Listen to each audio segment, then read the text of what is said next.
What is up? Good morning and welcome to Mock It Like It's Hot. Full disclosure, I was about to switch to a startup draft this week, and then it occurred to me 5 days before the NFL draft is probably not the right time to stop talking about the rookies. So we are back for another Superflex rookie draft. The room is full. Let's get into it.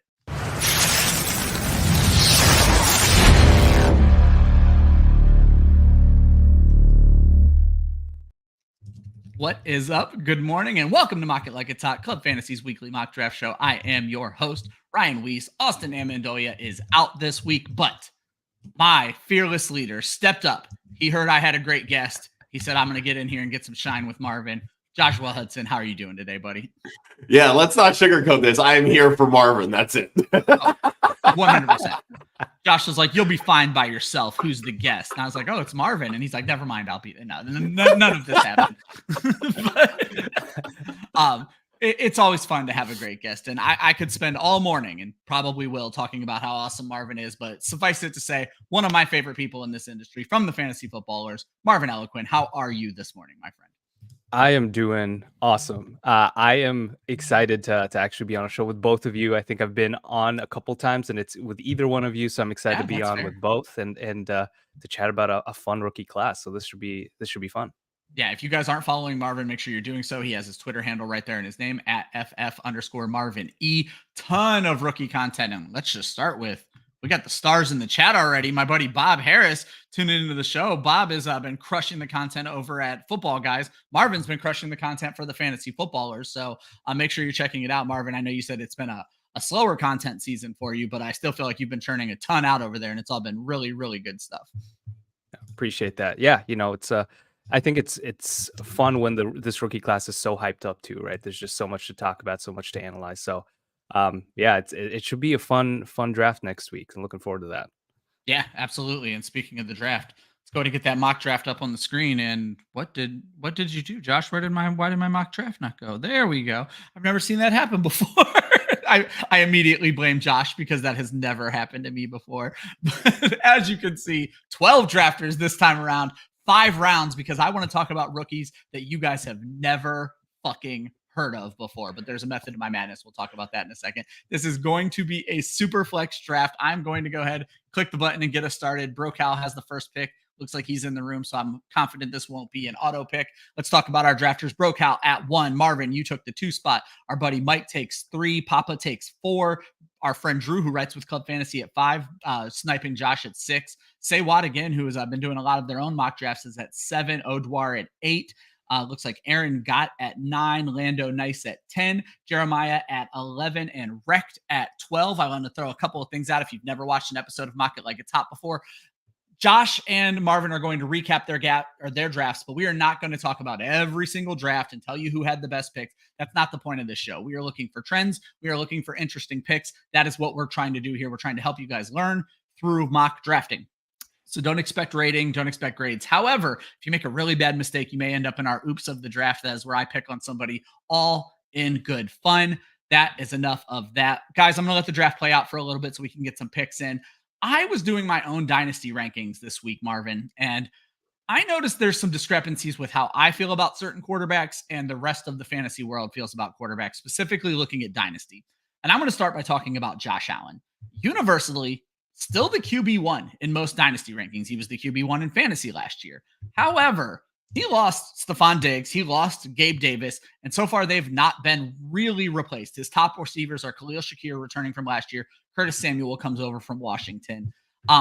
Hit the second lowest rushing total of his career last year, but did score 15 rushing touchdowns. Is he still your QB1 in Dynasty? Does he belong there? I think there's an argument to be made that there are other quarterbacks you could take ahead of him, but he still is firmly entrenched in that spot for me. And part of that is because you outlined it already. The rushing upside is there. So even if, let's say, they don't draft a wide receiver, which I'm sure we'll talk about it. It's highly unlikely they don't draft one. I still think that rushing upside still holds its fantasy value. It may just maybe lower his ceiling a little bit, not having Stephon Diggs, who obviously had a positive impact on that offense.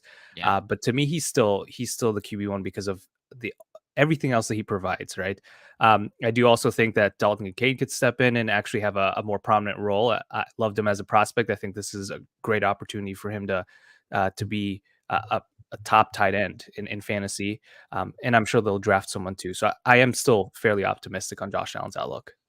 So still the QB1, but maybe not as far ahead of the pack as he once was, I think is a fair way to put what you just said. Exactly. Yeah. And Josh, I know you don't per se do dynasty rankings, but I know you also play in a ton of dynasty leagues. Do you still view Josh Allen as QB1 or at the very least top tier? Yeah, I mean, it's hard not to. I feel like for the longest time, your consensus top three was in some order: Josh Allen, Jalen Hurts, Patrick Mahomes. And for whatever reason, Jalen Hurts has taken a nosedive, which I still don't understand because a center retired. Really? Look, I'm a fan. Every quarterback in any fantasy ranking has lost a center once in their lifetime, and their rankings don't plummet. I don't know why it's so important then for Jalen Hurts, but hey, whatever. I'll take the discount on Jalen Hurts, but you can make an argument that Jalen Hurts should be the QB1, considering his offensive repertoire that he brings, not just from a rushing perspective, but also the weapons that he now has to throw to. They're locked in for the next 3 years. Barkley, Devonta Smith, A.J. Brown, Dallas Goedert, they're all there and they're not going anywhere. He still has a top 5 offensive line. They drafted their heir apparent at center 2 years ago, who got meaningful starts last year at guard, who now is moving inside to center. Maybe the tush push, quote unquote, isn't as productive, I guess, simply because maybe Kelsey was the true cog in that play. But even if he drops down to 8 touchdowns, is he really that less valuable when he can make that up from a passing perspective? I don't think so. So give me all the Jalen Hurts when it comes to this upper tier of quarterbacks. And people want to throw Lamar Jackson maybe into that, like close to that first tier or even the high second tier. His MVP season last year was really kind of disappointing if you stop and think about it. It wasn't the most overwhelming production stat line. So I'm fine going away from Josh Allen. And I think there's quite a few candidates that can really step into that QB1 role. Yeah, I think that's fair. Honestly, when I looked at the team and I looked at Allen, and you have to factor in his turnovers, especially if you play in a league that penalizes turnovers heavily, because he started turning the ball over again last year a little bit more than what we had saw previously. He fell down to 3 for me behind Mahomes. I'm a Mahomes stan. You can't convince me for at least the next few years that he's not the QB1. And Jalen Hurts, Josh, you hit it perfectly. I wasn't quite ready to take CJ Stroud and move him up there. I feel like he's the new hotness. And Chris Molina, maybe one of the bigger Josh Allen guys in fantasy football, said nobody's going away from Josh Allen. And while nobody's going away from Josh Allen, Josh Hudson, I've seen quite the opposite when it comes to Justin Herbert. Justin Herbert, you could argue, similar situation to Josh Allen, certainly not the rushing ability, but you have a new coach there now who's going to focus on the run, and he lost his top 2 weapons in Keenan Allen and Mike Williams to Chicago and the Jets, respectively. Have not been replaced yet. However, they did draft Quentin Johnson in the first round last year. They also drafted Joshua Palmer, who has played well in the absence of Mike Williams and Keenan Allen, which was sometimes frequent. Justin Herbert, I am seeing plummet down rankings, Josh. I mean, plummet. In redraft rankings, I'm seeing him routinely not in the top 15. And in Dynasty, he's starting to flirt with that QB 10 range, which would have been sacrilege a year ago. Do you feel a little bit better about moving Herbert down in most rankings? And more importantly, is he still viable in 1 QB dynasty leagues? I still think he's a top 10 quarterback in dynasty. Just my personal opinion. I mean, if you're going to hurt Josh Allen for his weapons or hurt Justin Herbert for his weapons, I think you have to at least consider the same thing for Josh Allen. Granted, I still think your pass attempts are going to vary drastically between the two. I think you're probably going to see Herbert more in the 500 to 550 pass attempt range versus the high 600 pass attempts where he has been for the last few years. But really, I think what that does is it lends Herbert to be a more efficient quarterback. You're talking about a guy that for, I think, the last 3 years has been above a 66% completion percentage. And that's going to lend itself to plenty of opportunities to pad the stats, right? Yeah. Josh Palmer can get down the field. Quentin Johnston can get down the field. The biggest question with Quentin Johnston is, can he catch the damn football? Yeah. I mean, Patrick Mahomes went through the same thing last year with MVS and every other wide receiver that he had, and he was still a top 10 quarterback. So I don't think that, we should be knocking Justin Herbert for the same thing just because his name is not Patrick Mahomes, right? Yeah. So, they're going to lend. Herbert's still going to get some rushing yards because he has that athleticism, but it's not going to be the level of a Josh Allen, a Lamar Jackson, Jalen Hurts, etc. So that's why I still think he's a top 10 quarterback, because we've seen the 30 plus pass attempt or 30 plus passing touchdown seasons, and in an offense that will ultimately lend itself to more efficiency, he has the ability to be that. So Marvin, do you still view him in the top 10? And I guess along with this, if you could think back to what your take was on Quentin Johnston last year, is he a guy who we could see take a big year 2 leap?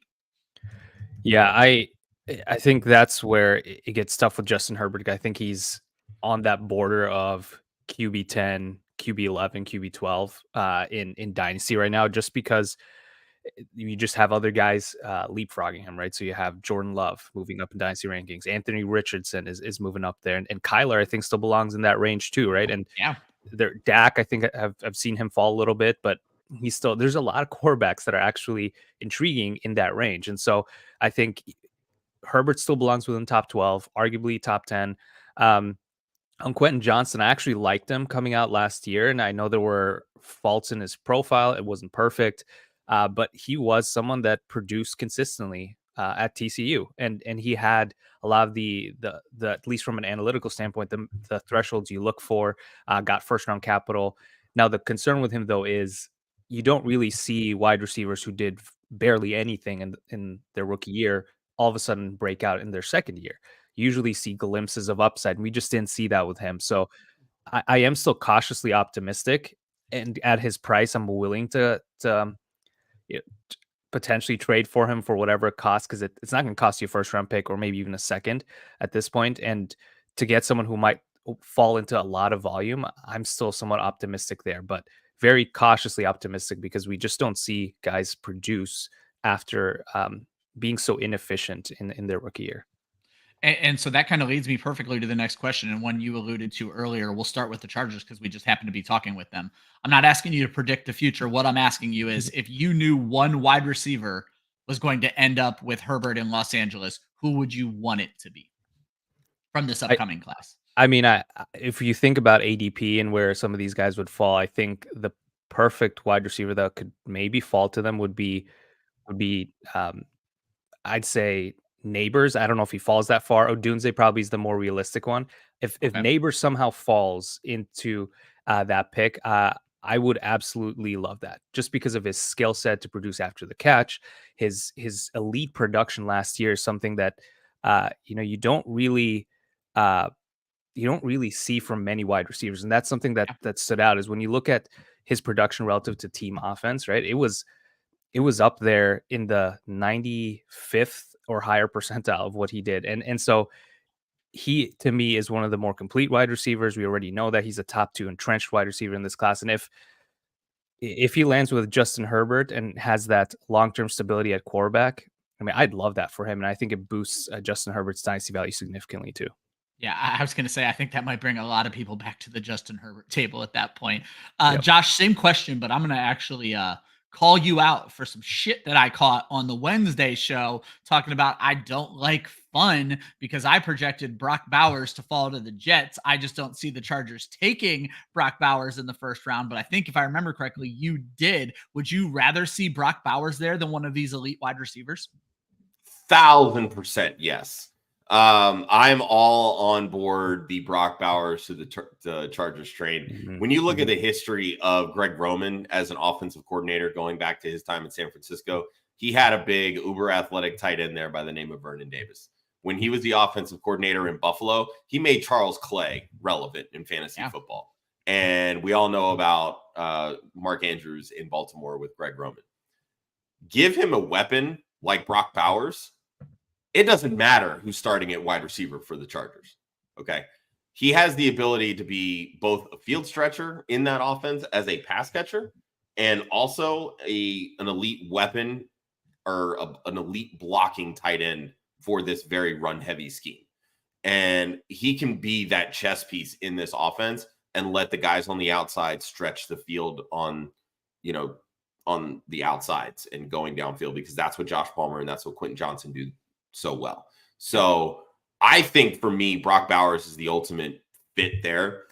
The ideal situation for the Chargers, they trade with Minnesota. They get 11 and 23. They move back up to 9, swap with the Bears to then get ahead of the Jets to then take Bowers and get their right tackle at 23. Josh out here playing NFL draft chess. He's 5 moves ahead right now. So no, I like it. I think it makes a lot of sense. And I don't want to, I forgot to ask this question when we were talking about Buffalo, so I want to come back to it, Josh. Which Buffalo would obviously probably need to trade up to get one of the elite guys, but in an ideal scenario, do you see them trading up, or would you like to see them stand pat and get one of the second tier guys? What wide receiver would you like to see end up in Buffalo with Josh Allen, Josh? Truthfully, I'd love to see Rome Odunze there. Okay. I think his game is just so much fun to watch. He's got grown man hands. And I think when you're dealing with bad weather in Buffalo, you kind of need that, especially because Josh Allen throws it really, really hard, because you have to in conditions like that. When it gets windy, when it gets rainy, when it gets snowy, you've got to be able to snatch that ball out of the air. And I think that's something that Odunze brings to the table, probably better than any wide receiver in this class. Marvin, is it a trade up situation for you as well? Yeah, I think if they can trade up, it's going to be a pricey trade. But I think if you can get any one of those top 3 wide receivers, that'd be awesome for Josh Allen, and we'd be right back on board with Josh Allen as QB1 in Dynasty. Now, if they do decide to wait a little bit, the one guy that I do like potentially in that situation would be Xavier Worthy, who I don't think you have to spend as much to get, right? He might be there at the late first. You might even be able to trade up in the second to get him. But he's someone who, in my opinion, I know everyone knows about the record-breaking 40 time, and that's what gets focused on. But he's much more than that. When you look at his route running ability, what he did every single year, right? AD Mitchell gets a lot of hype right now, or I mean, both negative and positive. There's a lot going back and forth, but Xavier Worthy was the wide receiver one for that team for the longest time. There's more conversation about AD Mitchell for better or worse than there is about Xavier Worthy. And I think Worthy deserves a lot more attention and credit here. To me, he's my wide receiver 4 in this class, behind the top 3. And I would actually love it if he landed with the Bills, because that would be just the perfect situation where I don't think he just needs to be a field stretcher. He could be a possession receiver because he has that skill set too. And I mean, tied to Josh Allen for 4 or 5 years, I mean, or even more. I mean, that sign me up. That's perfect.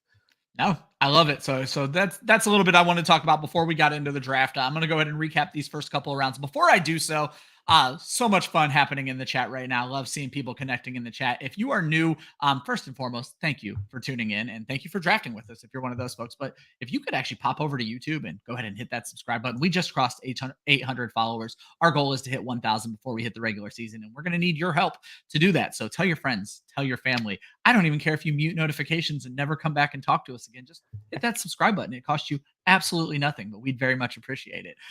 So let's take a look at this first round. This is a 12-team draft, so you're about to hear me list 24 names because I'm going to list the first 2 rounds real quick.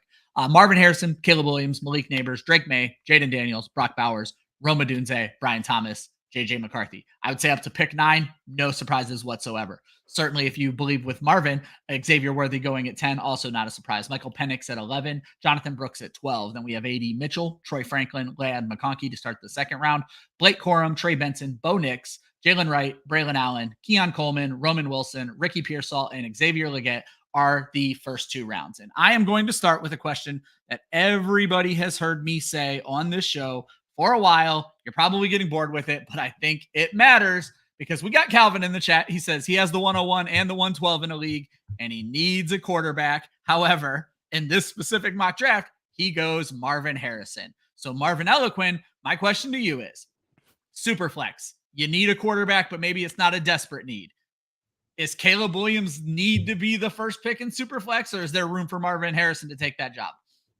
I don't think he's a lock to be the 101. I think the nice thing about this draft is you have two prospects at the very top that you can feel really good about, who have a high probability of hitting and being solid contributors for your dynasty team for a very, very long time. And when you look at Marvin Harrison, checks a lot of the boxes you look for, is one of the highest graded wide receivers in my evaluation. And Caleb Williams, I mean, the body of work speaks for itself, right? So that's where it's very team dependent, where if you don't need a quarterback, I'm fine taking Marvin Harrison here, right, at 101. But if you do have a need, don't feel like you have to take Marvin Harrison just because he is a top tier generational prospect. Take Caleb Williams because he's up there as well, and you can feel good about any one of these. That's why, if you have a top 2 pick, you're in a really good spot, because either one I think are locks and should be great dynasty assets for many, many years. I'm going to ask you the question I've asked everybody, because I only started this show to help myself and make myself better at fantasy football. Would you consider someone who has Jordan Love, Will Levis, Geno Smith? Is that desperate need of a quarterback, or is that take Marvin Harrison scenario? Ooh, I think you take a quarterback there. I think you do. I think you do, just because that's where I stand right now. Yeah.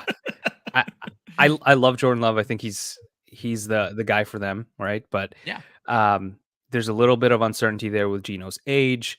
Yeah. Will Levis, we've seen a lot of peaks and valleys, right, in his production and efficiency.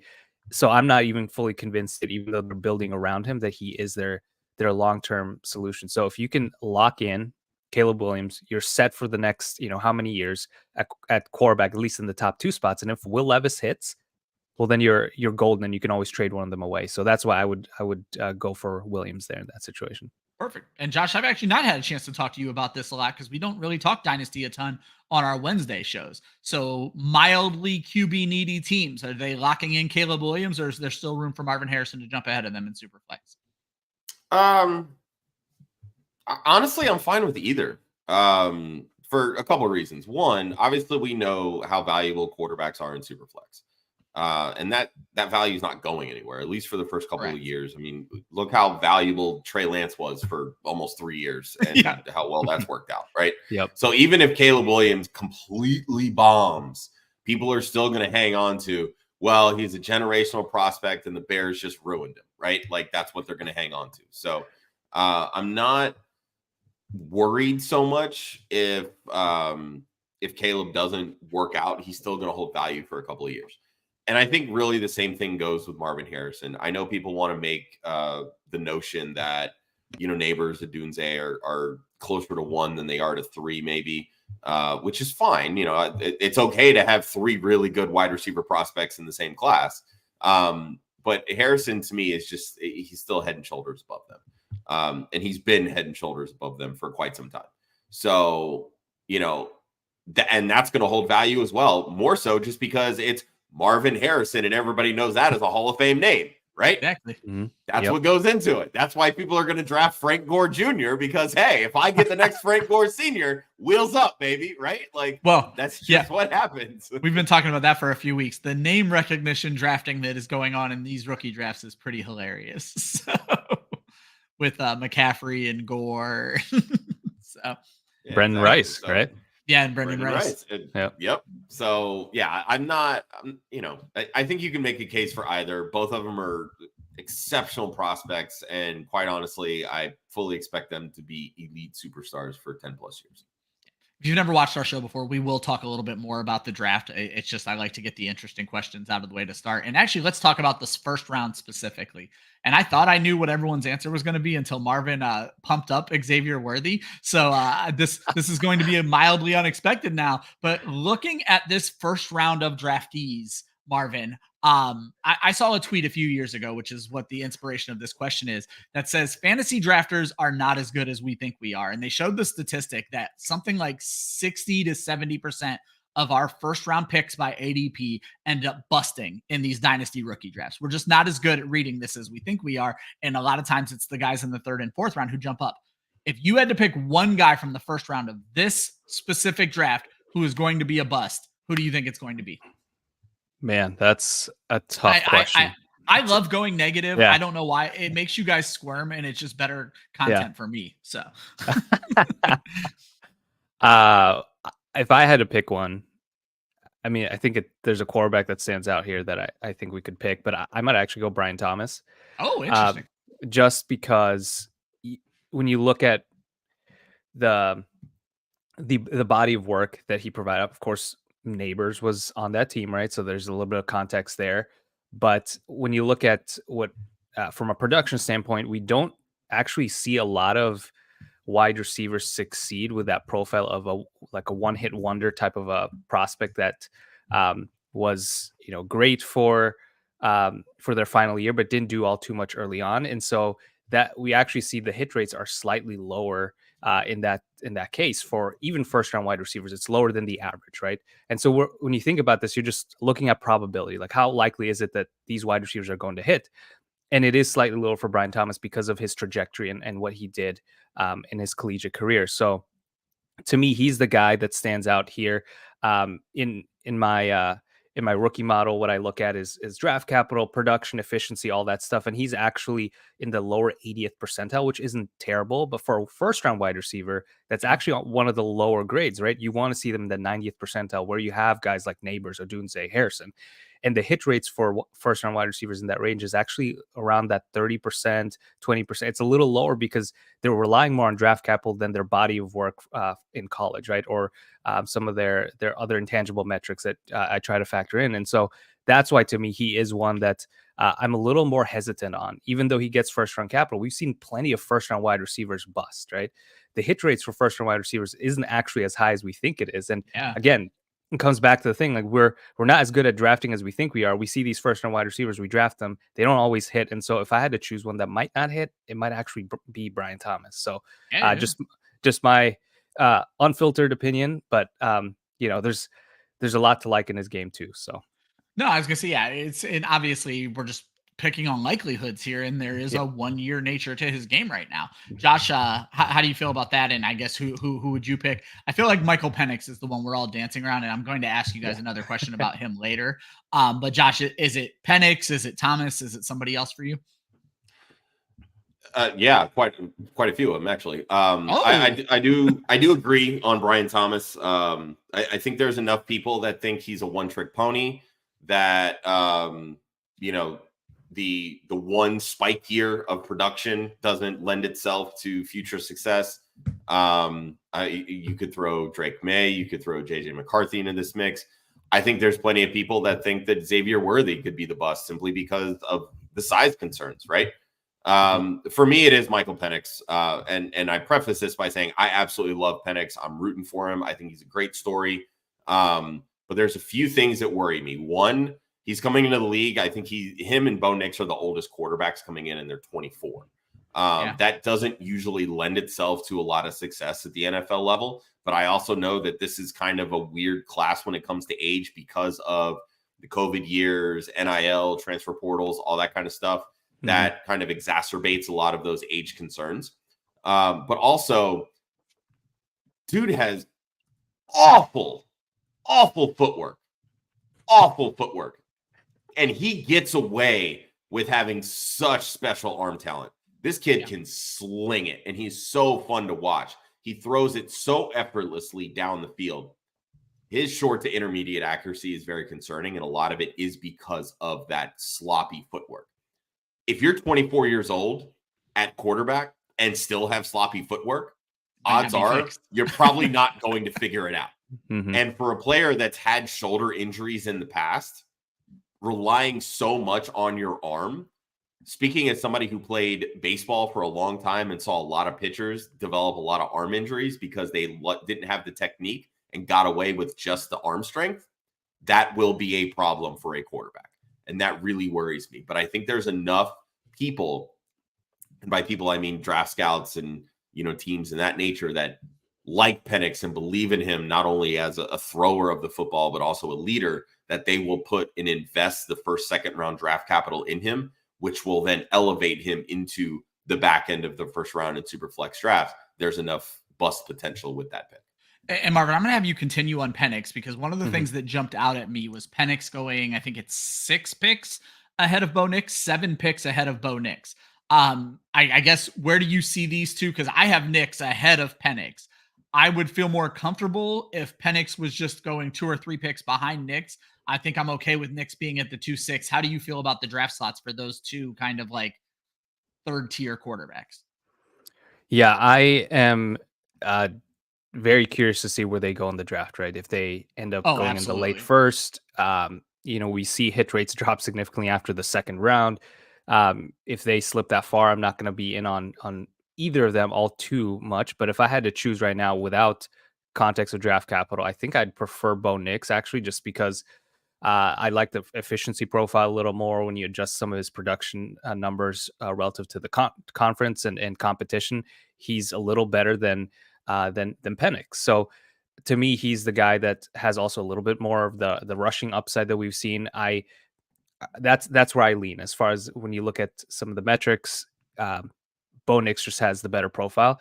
Now, if he slips into the fourth round and you have Penix moving into the late first, then yeah, definitely take Penix. But I think right now I'd prefer Nix over Penix, which that's kind of like there's a little bit of a rhyme in there, Nix and Penix. There is. I noticed that actually Josh had them back to back when I was doing our threads, and I noticed that like, my goodness, their names are just adding extra letters. Like they're the same guy here. So I think the lesson I want you guys to take away from this is, even in a super flex, while you should get quarterbacks, maybe, and Marvin kind of put this best, or Marvin or Josh or both of you, where wide receivers hold their value as well. So maybe don't take the questionable quarterbacks over the wide receivers. But I do want to go back to what Marvin just said. Also pay attention to how much the NFL believes in them. Their draft capital is going to matter. If Michael Penix is a top 10 pick, all of a sudden we look like assholes for saying he doesn't belong as the 11th pick of the first round in a super flex. Because if he's a top 10 pick in the NFL, he certainly does. So Thursday will shed a lot of light in that situation. So that kind of buttons up the quarterbacks. But for my keep trade cut that I wanted to ask you guys, I wanted to actually stick with the quarterbacks here, just because this is a super flex. And so I want to look at the non-Caleb Williams top tier quarterbacks. And that is, of course, Jayden Daniels, Drake Maye, and JJ McCarthy. And I feel like opinions vary on these guys drastically. Everybody seems to have latched on to one that they love and one that they hate. I always give our guest the ability to go second, so that way you have some time, because I spring this question on you. So Josh, keep trade cut, Jayden Daniels, Drake Maye, JJ McCarthy. Oh, all right. Mine's going to shock some people. I'm going to tell you that right now. For me, it's going to be keep JJ McCarthy, trade Jayden Daniels, and cut Drake Maye. Okay. So I'll start with Jayden Daniels. Okay. He's a rushing quarterback that will trade well. That's going to hold its value. Fantasy managers are going to be enamored with that. The cut of Drake Maye is pretty simple to me. I think of these three guys, while he may have the better traits in terms of talent and upside, there's enough inconsistencies that convince me that if he lands on a team without a proper quarterback coach, offensive coordinator, he could be the quickest to bust of these three quarterbacks. Yeah. And my keep of JJ McCarthy is pretty simple. He's a smart quarterback. Some team is going to say, I need a smart quarterback and a guy that's not going to sink my ship. He's Kirk Cousins, Brock Purdy light. And that's a strong QB2, in my opinion. So I'd much rather hold that level of value versus taking the gamble on some of the higher end traits of the more inconsistent guys. And I'll trade the value that is Jayden Daniels' legs. Jayden Daniels.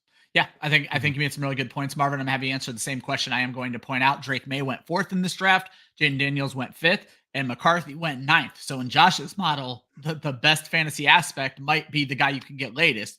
Marvin, do you agree with Josh's answer? Would you switch anything up?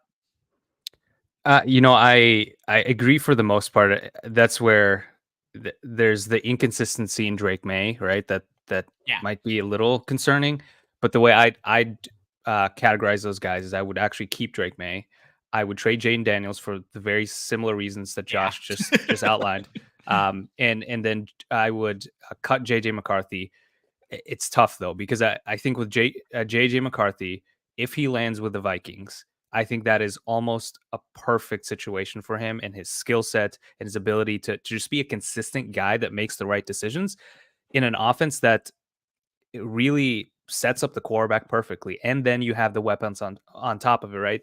I think that'd be the perfect situation for him. But when you think about Drake Maye, there in some ways I'm really shooting for the upside, right? Because Yeah. you the big time throw rate, I think PFF has him like near the top, and from a career standpoint, you look at his adjusted yards per attempt when you adjust for conference and schedule, he is up there in the 87th percentile, second in this class behind not Marvin Harrison, Caleb Williams, and so there's a lot of upside there that is intriguing to me, and the fact that he's still relatively young.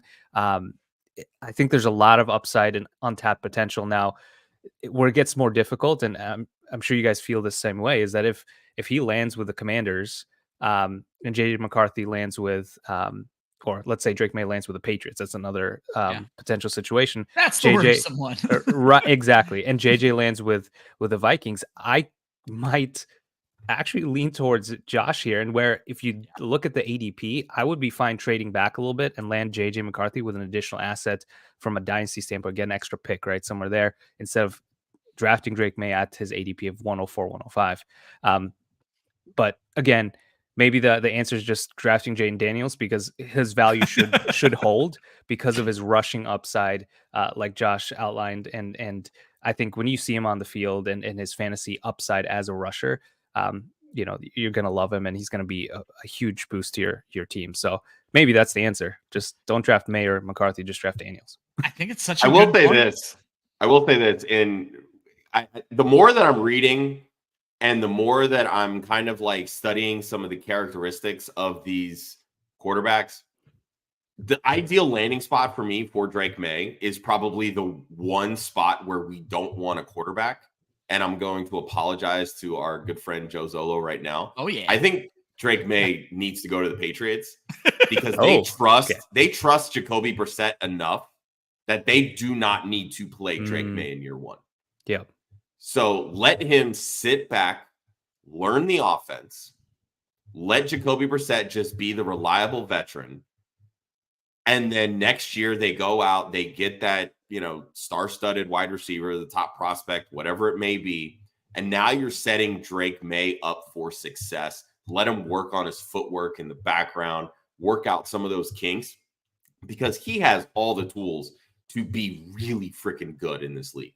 Mm-hmm. He just needs good coaching. Now, again, I'm not 100% sold that the Patriots have that, but in all honesty, we won't know until Drake Maye starts getting his foot in the door, right? So, but I think ideally that would be the best spot for Drake Maye over any of these other quarterbacks, because I think these other quarterbacks can probably step into some of these other systems. And I don't want to say be ready by week one, but be better prepared because of the weapons that are around them.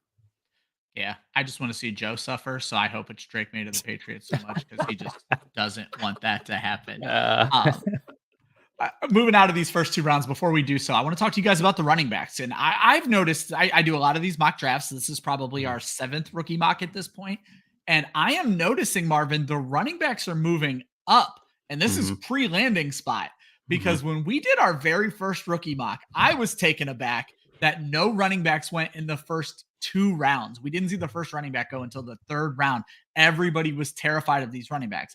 Now we're seeing Jonathan Brooks jump all the way up to the 112, followed by Blake Corum, Trey Benson, Jalen Wright, Braylon Allen, all going before the 2-8. There's actually a little mini run there that Josh just wanted nothing to do with by taking Bo Nix, probably the right pick in a Superflex draft. But regardless, are you starting?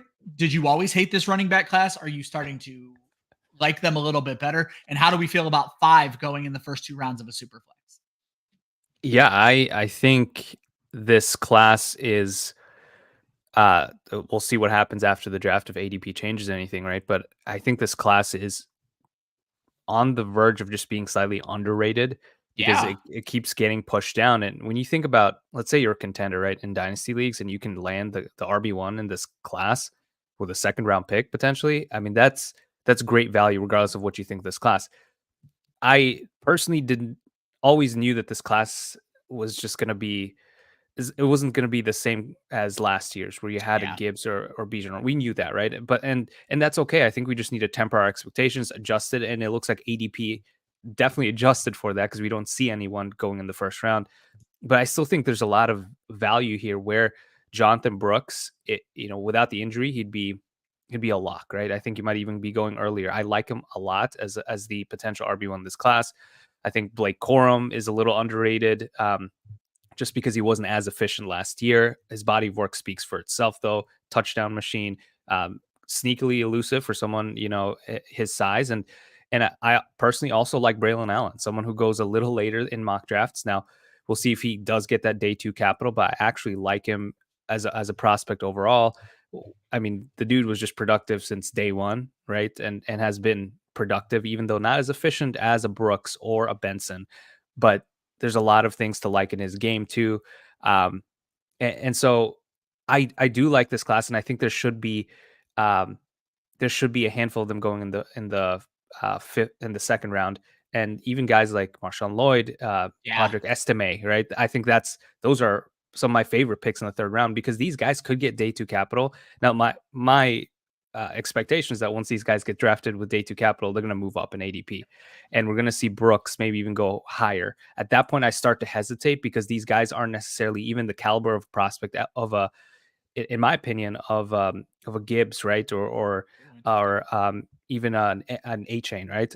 So that's where I hesitate a little bit pushing them up the draft board. But at this ADP, I'll gladly take them here. So we're liking where they stand now. Josh, you, like I said, broke up that little mini running back run. Obviously, and you didn't even touch running back until 4th round when we started getting into the dart throws. Is this a situation where you don't love these guys at their capital, or Bo Nix was just there and you're not going to pass a quarterback up for one of these running backs? Well, I think when looking at the terms of Superflex, I mean, let's go back to last year, right? Will Levis was a top 34 pick, but in the second round, and he was a second round Superflex pick. That's basically what you're looking at in terms of Bo Nix and Michael Penix, in my opinion. They are this year's Will Levis. So if I can get, a likely top 35 quarterback pick of the NFL draft in the middle of the second round in a Superflex draft, I'm going to take that opportunity. But in terms of the running backs, it's not that I don't like this class. I just don't love this class. Yeah. So I'm fine like waiting on it. So when I was on Mocking with the Stars on Monday, when we did that rookie mock, I ended up with Jalen Wright, I believe, at the 202. And he's one of my favorite running backs in this class. I wasn't expecting to continue to take running backs, but then Braylon Allen fell to the 302. So I doubled up and I'm like, well, that's a good value in my opinion, right? Mm-hmm. So me just kind of bypassing the running backs in this one was kind of a little of, you know what? Let's kind of see how this shakes out. But I think the biggest outlier, so to speak, with this class, I don't think there's a lot of really good pass catching running backs in this class.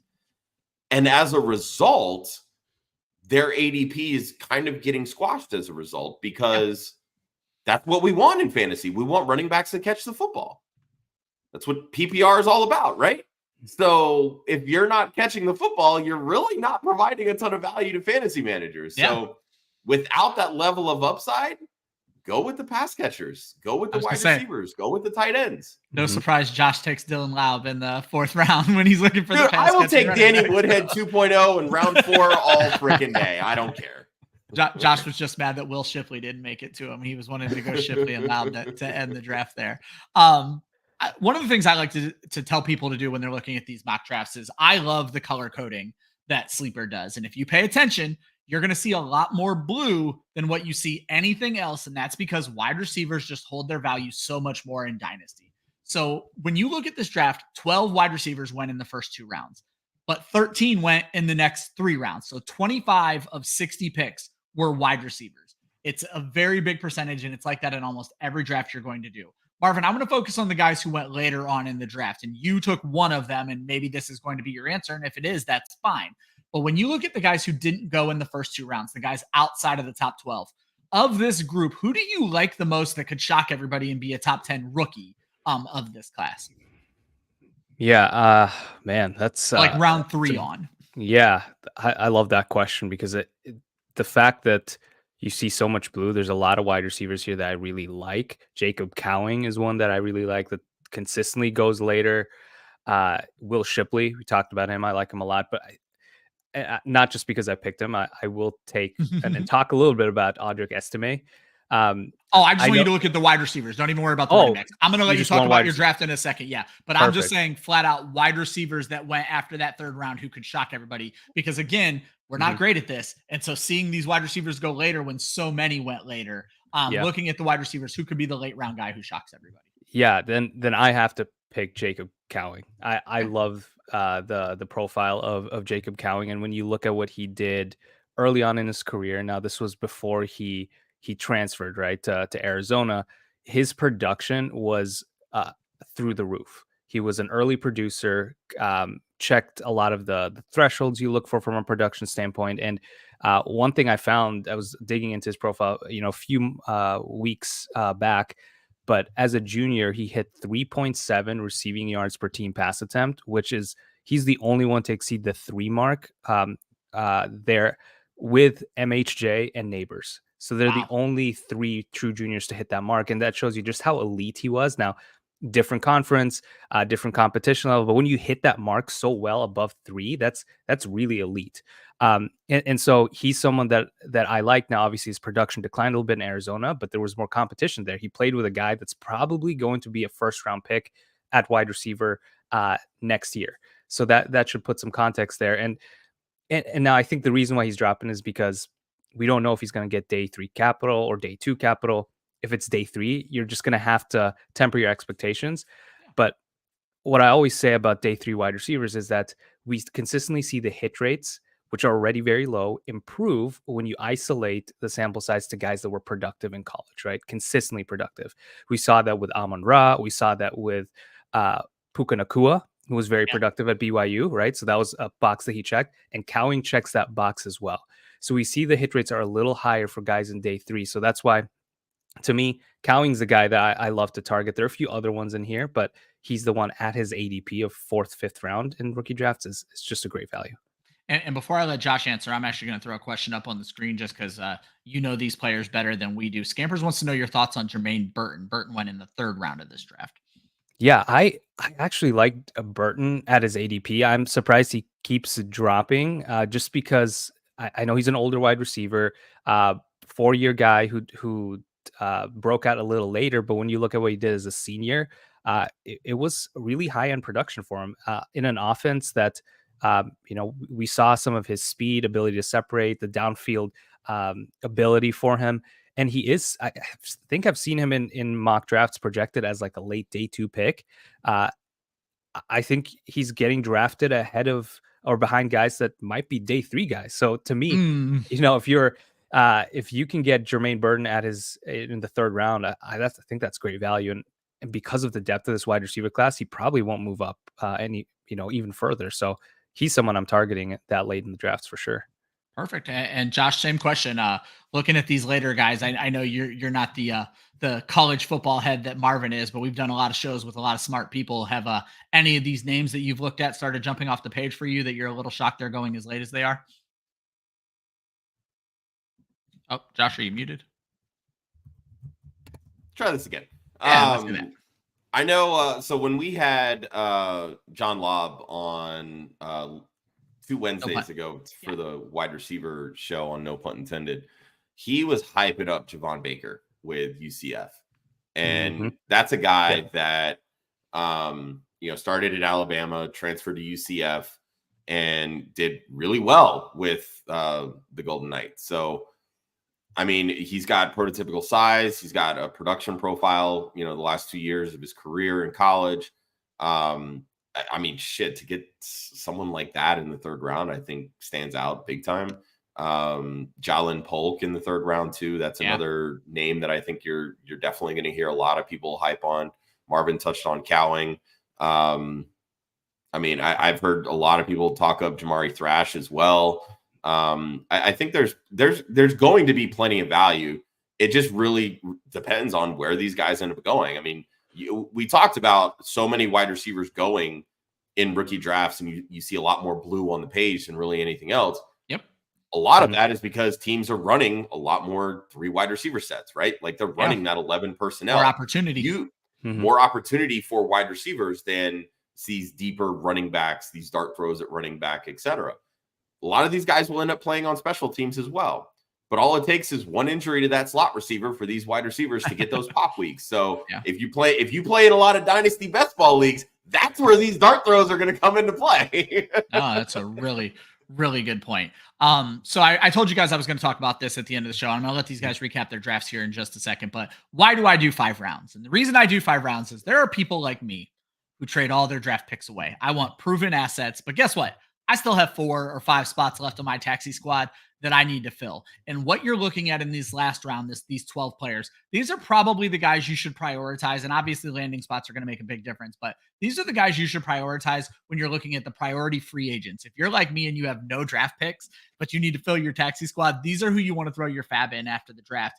And Marvin, I'm just going to have you, before I have you recap your draft, Chris O'Connor says Tyrone Tracy at 5'12 is criminal. Are you familiar with Tracy? Is him going at the 60th spot someone who would not be drafted in most dynasty leagues? Is that an underrated value there? Yeah, I think with him, it's I am not as familiar with his profile, and in part because I think he just didn't stand out as much. I think in his production and in some ways his potential draft capital. I think he's an older prospect, and so he was efficient last year with Purdue, but he was also I think that was a 6th year, so that we don't see a lot of guys in that with that profile hit. But again, draft capital is key here. This is when you're looking at guys this late. I'm prioritizing guys that landed in a great spot. A great fit from a system standpoint, and then also they got the draft capital. And so if Tracy does move up, hey, I'll take him here. That's awesome value there with the last pick too. At that point, you just take the guys that you believe in, and they got the draft capital. That's really it. And again, situation landing spot matters too. So that's where I land. Perfect. Yeah, Marvin, 6-year senior never had more than only 1 year had more than 17 carries. Oh my goodness. That was last year. Yeah. Okay. So for an older guy, not a lot of tread on the tires either. Yeah. So I mean, if right. he hits the right spot in the right capital, man, that's a great situation. I like it. So, yeah. Fresh legs. Marvin, right?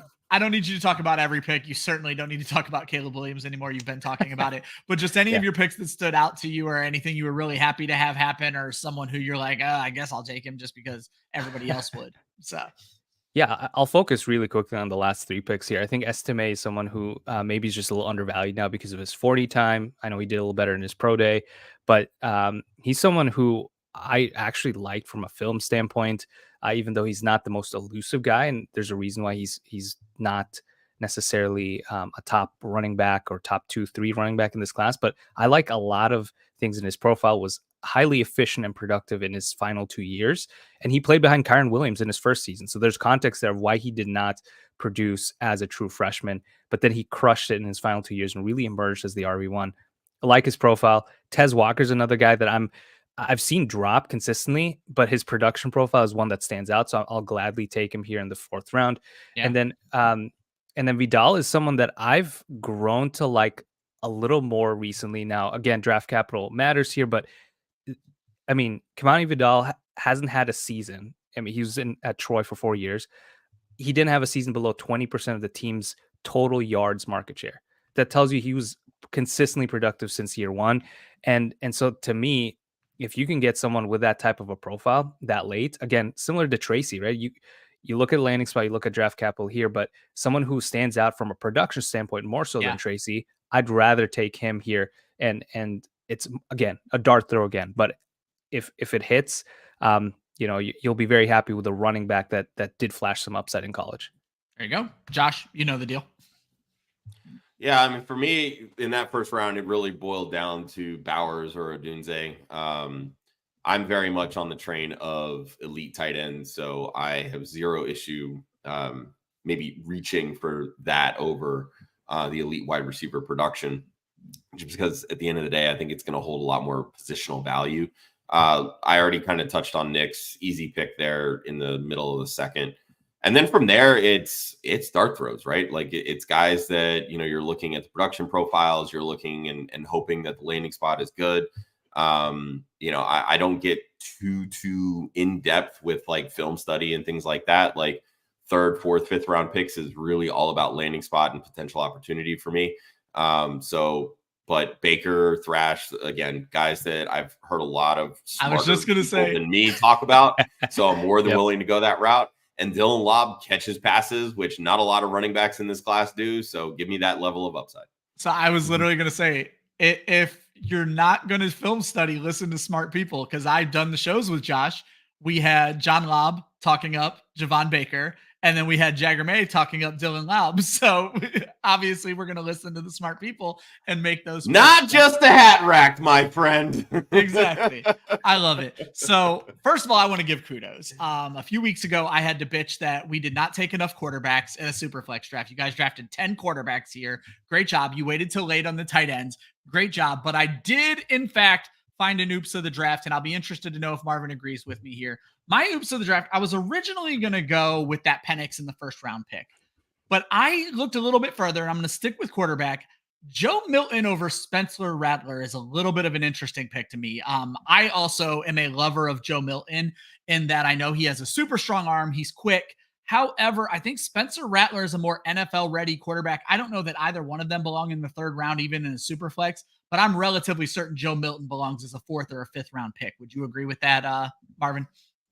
Yeah, I do agree there. I think I would rather have Rattler in that case because in some ways he is a little more refined, right? And I look at his production profile, efficiency, and all of that, and there it definitely stands out compared to some of the other quarterbacks that he just isn't as efficient and wasn't as productive in some ways as we'd like. But to me, I think Rattler, there's been a lot more buzz too with Rattler just being potential second round, third round pick. And I think that holds a ton of value here.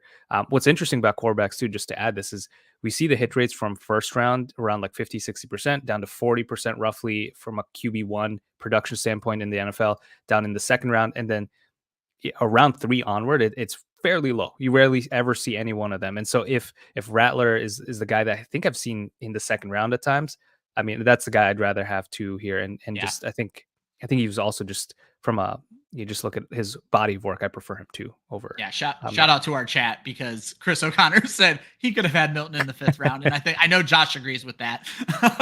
Yeah, I'm fine taking Spencer Rattler in the third. I mean, I think you could make a case for him at the back end of the second, in all honesty. Yeah. Mm-hmm. Because I do believe he will be a second round pick in the actual NFL draft. But Joe Milton is a project of all projects. I mean, he's basically Jamarcus Russell without the draft capital. Like he's a big strong arm, and that's it.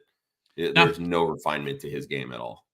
I love that. And first and foremost, thank you to guys in the chat. I'm going to get some of your last couple of comments up here just so you can get some clarification. But I want to ask each and every one of you, if you're not already subscribed to Club Fantasy, please go ahead and just click that button. A lot of you are watching on YouTube. A lot of you are also over on Twitter. Josh is kind enough to put the YouTube link on the Twitter link. So if you just scroll up a little bit, there's a YouTube link. You can go over there, hit subscribe. We'd very much appreciate it. Help us get our way to 1,000. And Chris is defending his Tyrone Tracy. He is a converted wide receiver, basically saying he is Jaylen Warren, what we're seeing in the Steelers. So hopefully he doesn't take as long to pop as Jaylen Warren, but they also loved Kamani Vidal. And then, like I said, they said they had Kamani Vidal one spot ahead of Tracy. So great job in the chat, guys. We appreciate each and every one of you. We appreciate the people who have drafted with us. Marvin, for those of us who weren't with us at the beginning of the show, tell people where they can find your work, what you're working on. Yeah, so appreciate you guys, first of all, for having me. This was always super fun to join in with you guys and just chat. about anything fantasy related and all that. So, Yeah. but yeah, you can always find my work on Twitter or X, whatever you want to call it, FF_Marvin E. Most of my work does make its way on the Fantasy Footballer site. So check that as well. And I know the draft's coming up, and I have one more rookie draft profile coming up, and that's Brock Bowers. So that should be a fun one to saving write the up. best for last. I know. And so that should come out here early this week. So just keep an eye out for that. Perfect. One of my favorite spots about having Josh on the show is when I tell him where to find him and what he's working on. He gets just to do my outro for me. So Josh, get us out of here. Pretty much, yeah.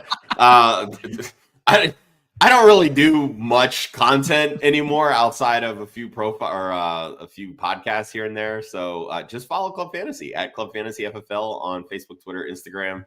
The URL clubfantasyffl.com. We've added a few new writers, contributors. We've got new podcasts popping up here and there. We just launched a new best ball show on Tuesday nights at 8:30 called Masterclass with Gator J and Stacey Perez. We've got Dynasty After Party tomorrow, Sunday mornings at 11 a.m. Eastern. They're continuing our Stars of Tomorrow stuff from a Dynasty perspective, talking tight ends. And they're also planning to do an NFL mock draft as well to kind of tie in with fantasy landing spots and so forth. So that should be a lot of fun. Mocking with the Stars on Monday nights at 10.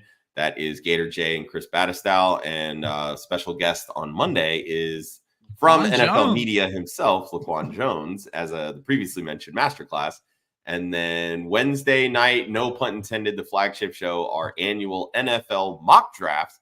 Pretty sure the three of us, Ryan and I plan Joe on and being myself, there. will be back.